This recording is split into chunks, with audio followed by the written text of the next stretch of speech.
ইতিমধ্যেই enumeration form পাওয়ার ভিত্তিতে খসড়া ভোটার তালিকা প্রকাশিত হয়েছে, কিন্তু এখনো পর্যন্ত বেহালা পশ্চিমে এনুমারেশন ফর্মই পাননি একাধিক ভোটার। এই অভিযোগ সামনে এসেছে। 2025-এর তালিকায় নাম আছে, কিন্তু তারপরেও এনুমারেশন ফর্ম আসেনি বলে অভিযোগ করেছেন তারা। আমরা বেঁচে আছি, তাও কেন এলো না এনুমারেশন ফর্ম? মৃত ভোটারের লিস্টে নাম চলে যাওয়ার আশঙ্কা করছেন এরকম 23 জন ভোটার। তোমার নামটা দিদি? আশা নস্কর। তিনি হচ্ছেন রায়বাহাদুর রোডের বাসিন্দা, কিন্তু তারও তালিকায় মৃত বলে নাম এসছে এবং সেই কারণে এনুমারেশন ফর্ম পাননি। আপনার থেকে জানতে চাইবো, আপনি কি কবে কবে ভোট দিয়েছেন?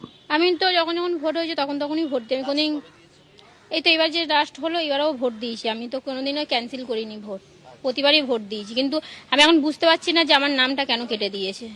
2002-এর তালিকায় আপনার পরিবারের নাম ছিল? সবার আছে। আমার হাজবেন্ডের, আমার শ্বশুর শাশুড়ির, বাবা মায়ের, দিদিদের, ঠাকুমার সবারই আছে। শুধু এবারে এনুমারেশন ফর্ম সবার পেয়েছে? হ্যাঁ, ওরা সবাই পেয়েছে, শুধু আমিই পাইনি। না। কি বললো বিএলও আপনার? আমার সাথে তো কোনো কথাই হয়, বলছে মৃত, যারা যারা মারা গেছে তাদের তো রিস্ক বেরিয়েছে। আমি তো বেঁচে আছি, আমি ভোটও দিচ্ছি, আমার মৃত বলে দিয়েছে আমাকে।